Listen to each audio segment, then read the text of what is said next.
say, yeah, come and see me. Because like if you have a product that's going to solve a problem for them or there has reason for being, well, they want that problem solved. It's a thorn in their side. So if you're offering that, they'll give you an hour. Then you just got to be prepared. Rehearse your presentation. Be professional. Go in there. Just be ready. Be prepared. If they give you an hour, don't waste it. I gotta agree with you, but at the same time, I disagree with people saying that they can't sell. I truly do believe everyone is selling it, but they just don't know they actually That's sell. right. From when a baby's born, the baby's selling to the mom. Yeah. When the baby does those beautiful googly eyes. The mom, like we're all selling, but we just gotta be more aware and strategic on how we go about doing it. So yeah, I really do agree with what you're saying. And when you look at the top, millions, billionaires all around the world, these guys, they all started off as being salespeople. Look at Jeff Bezos, you look at Elon Musk, you look at the founder of Apple as well, Steve Jobs. These are all incredible sales individuals. Yeah. Right, and you look at Bill Gates. I think Bill Gates is a gangster when it comes to sales. Like that guy started selling things that he didn't even own. That's right. He didn't even own it, right? So I think you're right. The sooner we all get used to being comfortable in selling, and the only way you can get comfortable at it, as you said, you just got to do it over and over and over and over and over. You're going to get rejected. You're going to get doors closed in front of you. It's all part of the journey. It's all part of the process, right? And the reality is, there's this misconception, especially in B2B sales, that people are going to be rude to you. I've made thousands of cold calls in my life. I even spent 2 summer holidays in high school knocking on doors, selling home improvement products. Nobody has, I'm sure it's happened, but it would be under 20 people out of thousands that were really rude to me, especially in B2B sales, because if you have a reason for being and your product's good, the worst you'll get is, sorry, we got too much on our plate right now, or, call me in 6 months because it sounds interesting, but just not right now. Nobody's ever going to say, why are you calling me? Because they got a team of sales guys selling their products. Like I said, especially in B2B, everybody's selling, otherwise no doors would be open. Right. No, it's interesting you actually said that. When I look at myself, could it also be a generational thing? I don't know. Now, when you look at the world you grew up in and look at the world, you said you've got a son. How old is your son? 7. 7 years old. You look at the world your son is growing in now. Back in my days when we wanted to approach a gal, we would approach the gal, right? And we got used to rejection. No, get out of my face, get out. And you look at the upcoming generation, they don't approach gals. Would you say that also has some sort of, just the new world order we're living in now? Potentially. But yes, I think there's probably, and maybe it's just the circles I grew up in. I had a dad that was if in high school, if I said, "Hey, Dad, can I borrow $20? There's a party this weekend," he would be like, "Yeah, there's your boots. There's a construction site down the road. Go work." I'm sure they need something cleaned up. It's so I didn't. Now that sometimes they go. So I just go to mom and mom would.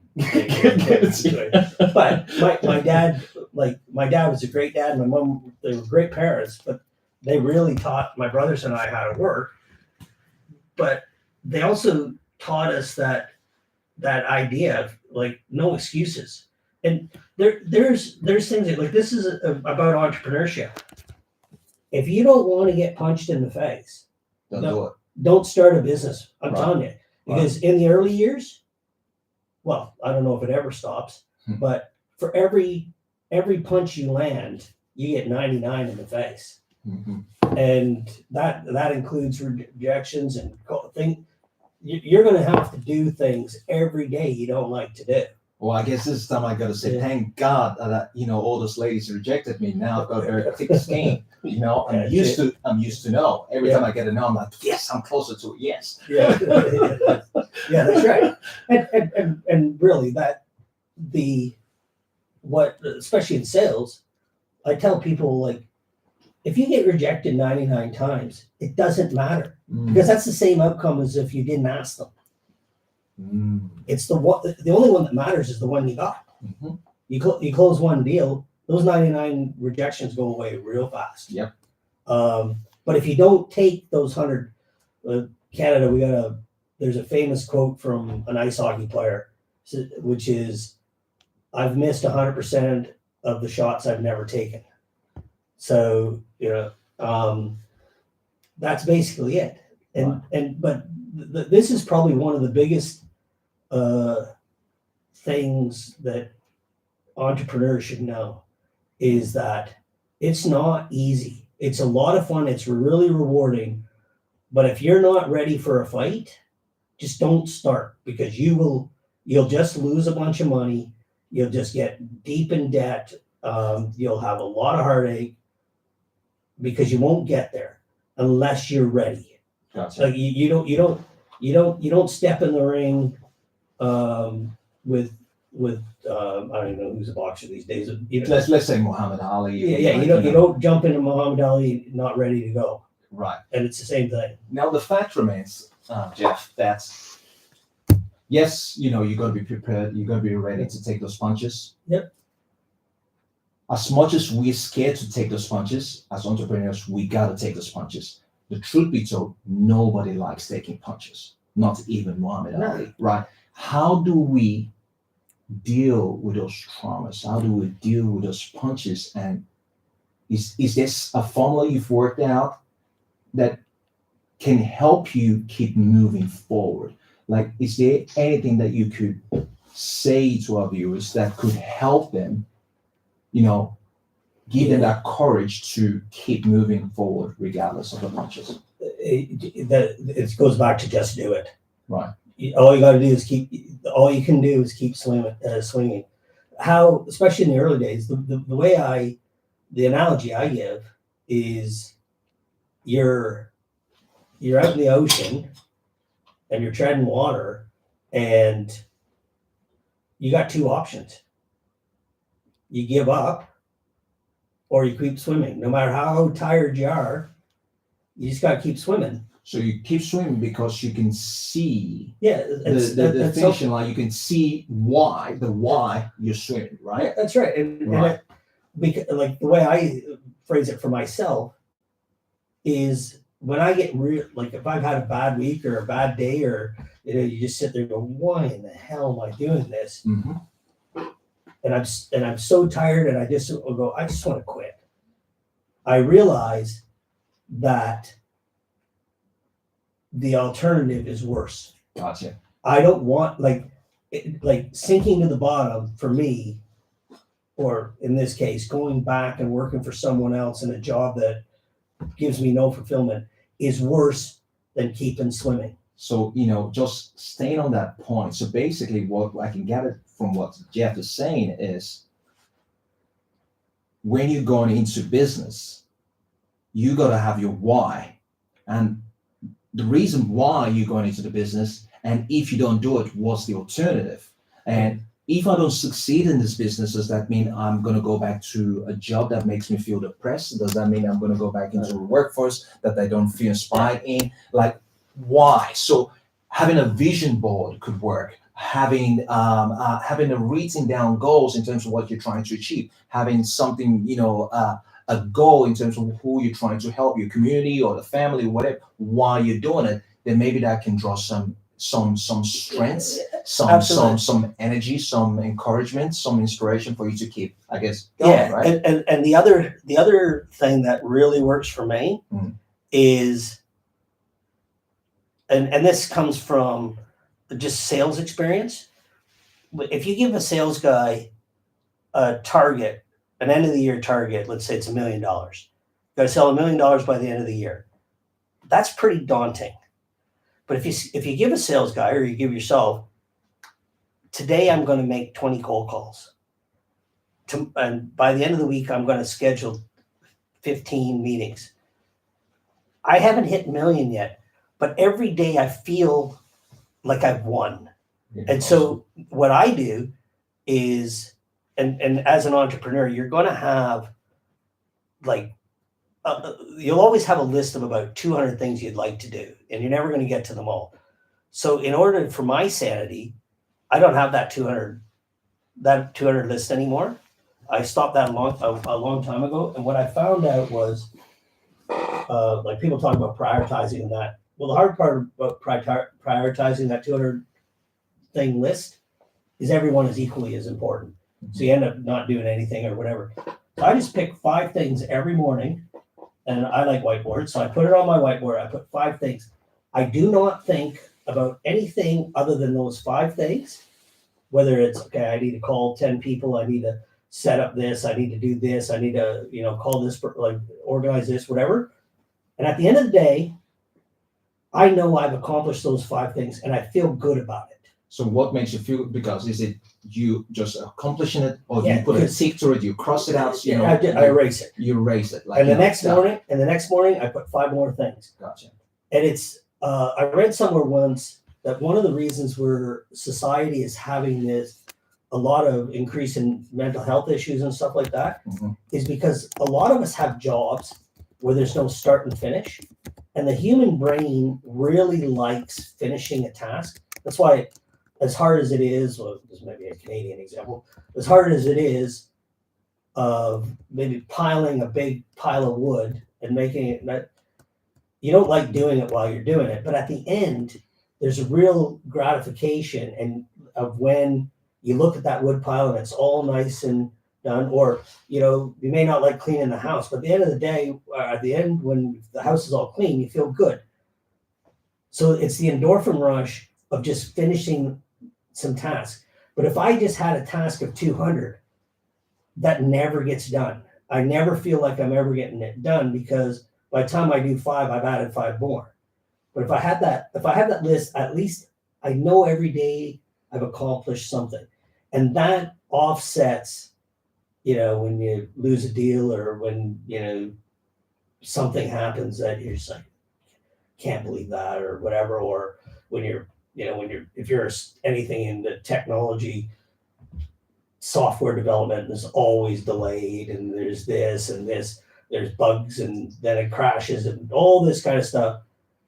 But if you're always accomplishing things, that's a big way to combat the negative thing. And then the other thing is, even if you do fail in your business, the reality is the world's not going to end. Your kids are still going to love you. It might be hard for a few months or whatever, but there's always a way out. And so put it in perspective of what's really important in your life, and don't let it ruin you. And also, one thing that I've always been good at is I prioritize. I work really hard when it's time to work, and if there's tasks to be done, I'll be up till 3, 4 in the morning. But if something can wait till tomorrow, I go play my drums, or I go play with my kids, or I go sit by the fire and have a few beers with my mates. Do not forget, this is your life. And, I know a lot of successful entrepreneurs that even though they're successful in their business and making a lot of money, and they're 50, 60 years old, and you ask them, would you do it again? They had no way. Because I've missed my whole kids growing up. I missed all of these things. I never had any fun because I was in the office, 70, 80 hours a week. That's unless that's what you love and you don't care about those other things, well, go ahead. But you're going to take punches, but step back, go have some fun. Right. So basically, prioritize what's important to you. Yeah. It's family, try to prioritize that. Now, I do have another question in terms of mentors. what sort of advice has mentors given you that shaped your life? Right. Um, this I guess I've had so many different jobs in so many different industries, some in business, some very blue collar jobs, like all over the place. I've learned a little bit from everyone, but I go back to my dad and one thing that he instilled in my brothers and I, and that was you work really hard and you keep going until it's like till the job is done. But when that job is done, make sure you have some fun and a laugh. And when my dad turned about 50, he made a conscious decision that he would not do business anymore with anyone that he couldn't have a laugh with. He wouldn't sell to them and he wouldn't buy from them. Didn't care anymore. Like he didn't care about it, didn't matter anymore. He just wanted to have fun in his life. And he's like, well, why can't my business be fun too? And the other little piece of advice that I got from my mom and dad was surround yourself with positive people because they'll bring you up. You surround yourself with negative people, they'll bring you down. Oh, wow. So that's quite powerful. I've heard the saying that, if you hang around, 5 negative people, you're wrong. There's 6 negative people because you're going to join them too as well. Yeah, that's right. Now, for those of you that are not fortunate enough, like Jeff Burgersberger, growing up around mentors with father and mom being a mentor that's inspired him all through his journey, would you encourage people to go seek out mentors to help them, fast track this particular process for them? If they don't have that in their household, if they didn't grow up in a home where they've got entrepreneurs around them. I honestly, I don't know. I think everybody individually should do what makes sense for them. I'm more in the school of I don't need a single mentor. What I love, and I guess what I've loved in my life is I've always had large networks of friends and people that I get along with and who are happy to have a conversation with me. So I don't have a single mentor, but if I have a legal question, well, these are the 3 people I will ask. If I just need to lean on someone and just bitch for a while, well, these are the friends or people I call. If I need marketing advice, I know I can go to these people. So just surround yourself with people who know, and just be like, I've always thought the smartest people in the room are the ones who are willing to admit they don't know something and then go ask someone. Mm-hmm. Like I've always had, maybe it's based on a little bit of insecurity. I always just thought everybody knew more than I did. So I always just asked questions, and I've never been ashamed of asking. Like, to be honest, where I learned that probably the greatest was as a commercial fisherman when you're out in the middle of the ocean and literally, if you make a mistake, people could die. Mm. And so even though I was the green guy on the boat, and I was taking the most abuse and all that kind of stuff, still when the nets were in the water, even though I knew I was going to get a spray, I asked, because I knew if I got it wrong, the consequences are huge. And I just learned, well, actually, the ramifications of asking and getting a spray is a lot less than trying to figure out yourself and making a huge mistake. And that's in business as well. Nobody, I've never fired anyone for asking me a question. You've never fired anyone from asking a question like that. That's I right. don't think I know any CEO for firing anyone from asking a question. No, but if somebody but there's been times where I wanted to fire someone because they thought they knew, and because of their ego, caused me a lot of grief. Mm. That's quite interesting. And you answered that question without you even actually knowing the answer. You guys, mentorship is not just like having someone right there. Mentorship could be people alive, even people dead. What I mean by people dead, there are so many great people that have written books that could be your inspiration mentors. If that's if you don't have people around you, surround yourself with good people. You've got networking platforms too, so that you can go to, and from there you can find people that you can bring into your circle that you think that can add value to you as well. So just going up there, finding people that you can ask questions. Don't be scared to ask questions. It's always said, you're not gonna get fired. People are not gonna start avoiding you, but just ask questions. And the other cool thing too as well, I also wanted to say was there was a day I got a message out of the blue from someone on LinkedIn. Message. I don't know this person from anywhere. Just messaged me asking a bunch of questions in regards to entrepreneurship. So I've got a question to you. Do you have anyone that you inspire to look to be like? Have you ever decided to reach out to them and ask a question in terms of how did they achieve what they currently achieve, to get some sort of advice? If you haven't done that, do that. According to Jeff, ask question. In most cases, what I've realized, most successful entrepreneurs do want to help. Yeah, and I've found people, and especially business people, are like fishermen. They claim they want to be secret, but I love fishing. I've never met a fisherman that won't tell you exactly where you fish and what you should try and what you should do, because everybody loves talking about what they're passionate about. And it's the same in business. You ask somebody, they'll tell you. That's why there are so many networking groups and that. And one of the other kind of related topic or related comments I have on this is I've had a long-standing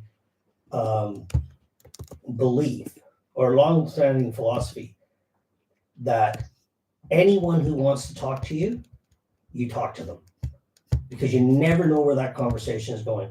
Like, I know a lot of people who, they qualify their LinkedIn and people and all this. No, absolutely not. Especially as a new entrepreneur, every single person you can talk to them, because you never know what they're doing next, what they're up to, who their cousin is. I've sold so many deals by going into a meeting thinking I'm just kind of this is not going anywhere, but finding out an opportunity while I'm having that conversation that I never dreamed would happen. And that's biggest advice to a new entrepreneur: talk to everybody. So basically, don't make assumptions. Don't make assumption. Whenever you've got any opportunity to talk about your business, go in there, talk about it. If you're in a pub somewhere, whatever, or someone's giving you an opportunity, don't look down in terms of how they're dressed or whatever, or thinking, this person bum on the street. Just talk about it. You just don't know who they know. Yeah. And it's quite interesting you said this. Also in business, I've also had a similar situation happen to me. I had a client call me, and this has got to do with one of my finance business. He said to me that, listen, hey, I need advice in regards to certain things. I currently do have $200 saved up at the moment. Like, what are we talking about? This wasn't that long ago, like 5 years ago. $200 saved up. I'm thinking about buying a property worth $500, $500,000. Now, most people would automatically go, this guy's just a waste of time, right? Like, you've got $200. You shouldn't be talking about, buying a house. You should be talking about, can I afford to buy a meal tomorrow, right? But I took the time. I had a conversation with this gentleman. This guy, 2 months later, referred his uncle to me that ended up doing a deal with me that I made a commission of $70,000. Yeah, that's a perfect example. Right. So when you said that, I just remembered that particular scenario. I'm like, you're 100% spot on. Do not ever just make an assumption. You just don't know who they know. So wherever you can help. That's what you got into business for in the first place, to help people anyway, right? So help, give advice at the same time. Yes, I know time is valuable, but give advice when you can, based on your knowledge and experience. and you just never know. You just got to keep casting those nets. Yeah, your time is valuable. Yeah. But there's nothing more important than talking to people and getting your name out there and having those conversations. Nothing else trumps that. Yeah, Jeff. Also, I did notice that you've got a massive following on LinkedIn. How many contacts have you got on LinkedIn? I don't know, just shy of 13,000 or just over 13,000. 13,000. That's a massive amount. Like, you don't mind me asking, how long did that take you to build up that network of people? I mistakenly ignored LinkedIn till about 2.5 years ago. Mm-hmm. And then I started to realize that it's like when we're talking about sales and that, mm-hmm. It is a very, very effective way, if you do it right, to be able to connect with people that are potential customers or potential partners or something positive for your business. So yeah, about 2.5 years is. Has LinkedIn and other social platforms made any impact on your business? Yeah, everything I do now, even our conversation has started on LinkedIn. That's right. Yeah, so there is nothing in my calendar right now that didn't start on LinkedIn. So what would be your advice to up-and-coming entrepreneurs when it comes to social platform, LinkedIn, Jeffrey? What would be your advice? Well, for a business, there's no reason. If you can only pick one platform to focus on, make it LinkedIn. Right. Because LinkedIn is where business is done. It's expected. Yeah, that's where, and this bullshit of not selling on LinkedIn. Well, no. That's what it's built for, to sell. I had someone criticize me the other day saying, "Oh, you promote your business too much on LinkedIn." It's like, well, it goes to that 99 people I don't care. Like, it's like, I'm not here. I got lots of friends and family and stuff like that. I'm not here to do anything but do business. And I like when people sell to me because I don't have to find them. Yep. They find me and they go, hey, like my lead generators all reached out to me on LinkedIn because I know they're good because they reached out to me. Yep. We had this massive event in LA that had 30 million views. And it all started because somebody reached out to me from London and it was 10 o'clock at night and I was exhausted and I wanted to go to bed. And I went, nope, remember your rule, talk to anyone.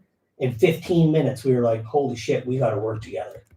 And then about 3 months later, a guy in LA reaches out to me, completely separate thing.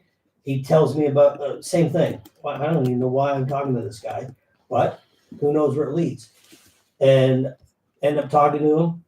And it's like, well, 15 minutes into that conversation, it's like, holy shit, we got this event happening in London. We need to move it to LA. And we made that decision in 15 minutes. And we moved everything to LA because logistically we could. And, and he ends up being, he's got 29 platinum albums as a producer. Huge connection for me. Really super great guy. We've become really good friends because both drummers and just so many different things outside the business thing. And we had a great event in LA, all because I was willing to have a conversation with someone that just reached out to me on LinkedIn. The biggest advice I had, do not let anyone else manage your inbox. Mm-hmm. I read every single message that comes into my inbox because why else if I'm not willing to look at what people are doing and what they're about and willing to talk to me, why am I doing this? It just doesn't make any sense to me. So like outsource other things. Lead generation and doing business, that's what you should be doing. Love it. So lead generation, doing business, that's what you should be doing. And basically make sure you build your social platform, right? Yeah. Jeff, it's been quite remarkable having you on the CEO Mentorship podcast show. What's the one last advice? It could be anything whatsoever that you can leave to the viewers that they can take away and start implementing today. One piece of advice. Have fun. Have fun. No, I'm dead serious. My older brother came down to visit me, Canada, here in Australia, and we were sitting there having a beer, and he goes, "Life doesn't have to be this hard." And my older brother was the CEO of a company that sold for a couple $100 million. And he said to me when that happened, he goes, "I'm not any happier than I was before that happened. It's not the money that makes you happy. So just enjoy your life. Life doesn't have to be this hard. We should all be having way more fun. There's enough food and water and everything on this earth. Just we shouldn't be fighting. We should be just having a great time." Wow. Guys, you heard that. If you're one of those that are fortunate enough to have discovered what really turns you on, what really makes you excited, you've discovered your passion. You've heard it from Jeff. Chase your passion. You've got this life to live. Don't worry about the rest. The rest will kind of work themselves out. Most people, unfortunately, come through this earth, they never really discover that spark. And you have. Don't worry about it. Just go for it. Have fun. And the universe has a funny way of coming around. And it just happens. Again, guys, thank you very much for tuning in. Jeff, it's a pleasure having you. Yeah, it was great fun. Thanks, Colin. You think you're going to come back again? Yeah, absolutely. As long as you ask. I love that. Love that. Thank you, guys. Hope you did learn one or two things from this. See you in the next CEO Mentorship podcast. Bye for now. Okay. Well, we'll just do like to end it off. Yeah. Quick fire questions. So he's going to ask you. I'll tell you the questions. Yes. We can just do one or two questions. Right. And then in one word, whatever comes to your mind. Right. Yeah. Where do you want me to look? Yeah, you can Look, look at Collins. look. Colin. Oh, look, me. Okay, so you're telling me the word? Yeah, so I'll just tell you the question. Okay, all right, cool. So is that from? Give me 1 second. How'd you guys find it? I love that. Like you're quite natural. Like sometimes you interview some certain people, and it just kind of feels so weird. I like your energy. I like your aura. It's quite cool. Unfortunately, kind of feedback I have it. I didn't crack any joke, but I was expecting Emma to kind of laugh or say something, but she didn't laugh. Yeah, I think Emma just talked too much. Awesome. Okay, go. So the first question is, what's the biggest misconception people have about building generational wealth? I love that. Okay. What's the biggest misconception? People have about building generational wealth. And you have one word. Just one word. Think about it a little bit. No, actually, but it has to come out natural. Okay, you ready? So, Yes. so Collins asked the question. So no. You can look to the camera and say, all right, guys, this is the quick fire round. I'm going to ask Jeff 5 questions, and he has to say in like the first thing, one word to answer. So what's the biggest misconception about building generational wealth? Yeah. Okay. Hey, guys, I'm just going to fire out 5 questions that I'm going to ask Jeff. And the first one is, Jeff, what's the biggest misconception about building generational wealth in one word? Intelligence. I love that. Intelligence. And then sometimes if you feel like after you answer it, you can like maybe expand on like what you mean. Okay, by, well, like, you tell him one word. One word, yeah. But if you want, like because sometimes that thing can kind of spark curiosity from your answer. Just if you want. Okay, well, let's do that one again because I'd like Well, to. So you can say one word, and then maybe you can say like, why, and then you can. Then, and that's it, and then because we next. can cut that bit. Yeah. Just okay. Okay. I'll Okay. go. Go again. Intelligence. I know I did say one word, but that's No. interesting. Let's just start from the top. Oh, I always started from the top. Okay. You got that bit, like boom, boom. Intelligence. Oh, that's interesting. Can you elaborate? There's this misconception that wealthy people are smarter than the average person. There are so many variables in that, a lot of which are out of your control, that lead to how much success that you have. And the misconception is that people who are wealthy are geniuses and people who aren't are stupid. That's not true. That's not true at all. Perfect.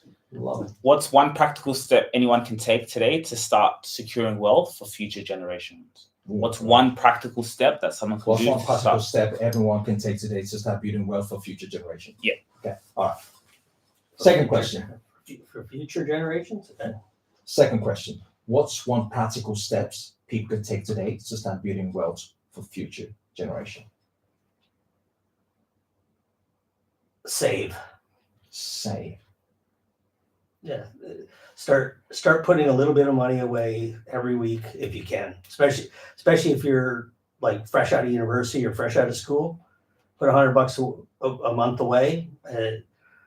The one thing I wish I'd learned when I was really young and heeded the advice is the understanding compound interest. Right. So they can put that into a compounding interest account, savings account, or they can also put that into the investment portfolio that they can liquidate very easily. So really building that habit of saving or / investing regularly. Yeah, absolutely. Yeah. Regardless of the amount they've got. But when I was about 10 years old, my dad said, you know what?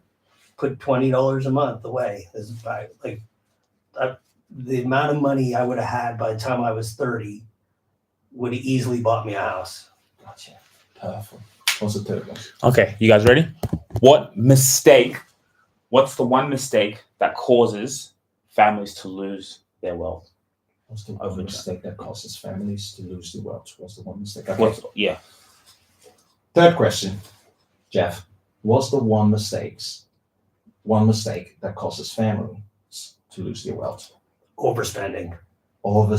Spending more than what you earn. Yeah. I love that one. That's something I personally do preach about myself too.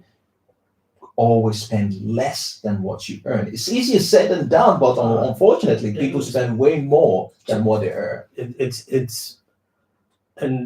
Everyone I know is guilty of it. Mhm. Not that we spend more than we earn, but we have stuff in my house and in my garage that we haven't touched or looked at for years because we had to have it. Spend within your means, and you'll never go broke. Spend within your means, and part of and part of that is limit your debt.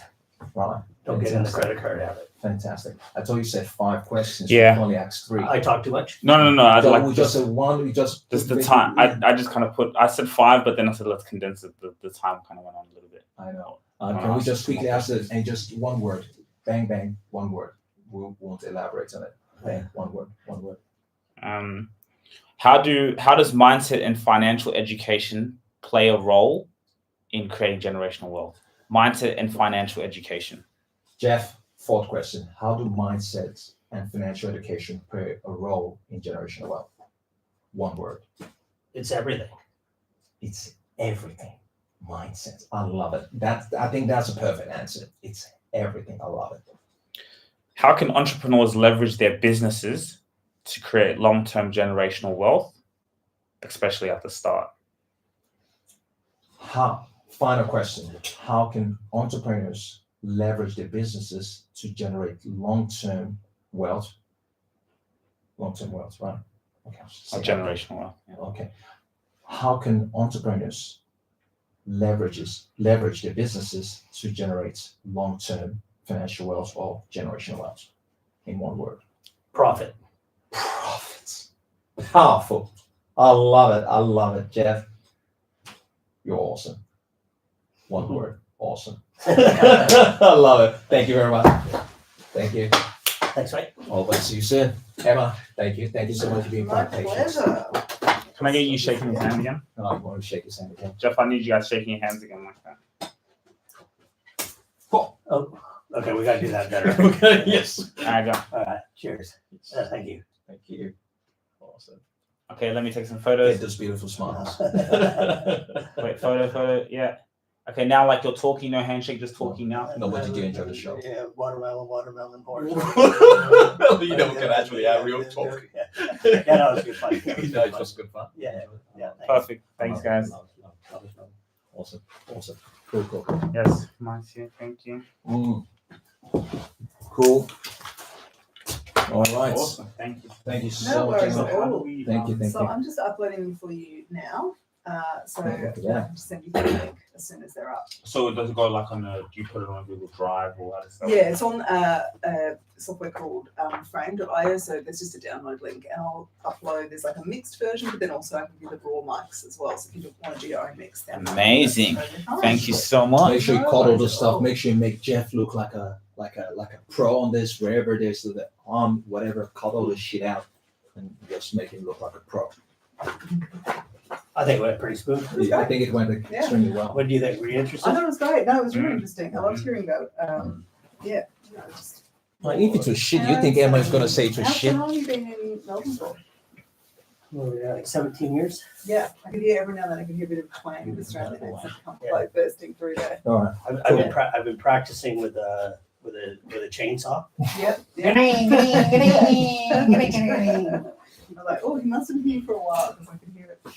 Yeah, that was really great. It was really great. But yeah, I did have a very quick look at your website, but I'll do a proper deep dive. But it sounds really fascinating. Yeah, well, we should have a chat because there's a couple of comedy things I would Your like mic? to do. Oh, yes, absolutely. yes. Jeff, get your mic. Yeah, it's right there. I'll also show you, we've got a downstairs studio that we can do sort of streaming from, That's and cool. it's like a Yeah, sound you stage. like I don't know if you ever Oh, do nice, those kind nice. of like studio. I hope based. you know we get I haven't, valuable but information I and know. just, you know, The whole idea of the Laughing Otter is I've purposely left it ambiguous. Yeah. So that when I meet interesting people who are doing cool stuff, then I can pivot and Yeah. it's not, everything is fair game as long as it Yeah. makes people happy. Yeah, it's so interesting. I love that idea. Yeah. Yeah, and you're right. The stuff you're saying around a plan and how quickly that becomes obsolete because opportunities come up, and I think certainly with you have certain values. I think I feel like core values are probably more important than anything else. Yeah. Really is. Yeah, but like Yeah. I just think, it's, I know my vision is there, Yeah. but Yeah, you still have the vision, but how you get there, I mean, it's going to change, especially. that's it. Yeah.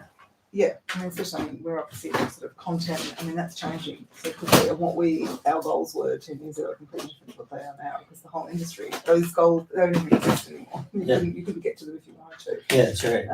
Making TV shows and stuff like that. That's just not the way of the world. No, I just So, I just saw YouTube pass Disney as the biggest entertainment platform, and Yeah. so Wow. absolutely. so Yeah, it's very Well, that's what we- inspirational. we didn't bring traditional musicians, we brought creators to LA. You And know, it's very smart. Absolutely. I'm just going to start moving a few mics back in here. do you want some help? with No, that? no. You guys are amazing. Hold on. Oh, shit. Sorry. Um, It's going to break. Can you either email me or text me just some random photos? 'Cause Yeah. We're gonna create some proper marketing materials for you as well that you can use on this as well. So I would just say if you can send me one, Yeah. I'll put it on LinkedIn now, Yeah. just saying I had a great time last night, sure, and you can and tag then me on it. I'll tag you, and then when Yeah. the I It's think just even one of the picture, like that. Do you actually have AirDrop?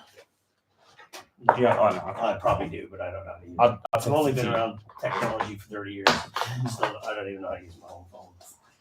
My 7-year-old shows me how to do stuff. I'm one of them dads. Let me just continue now. Cool.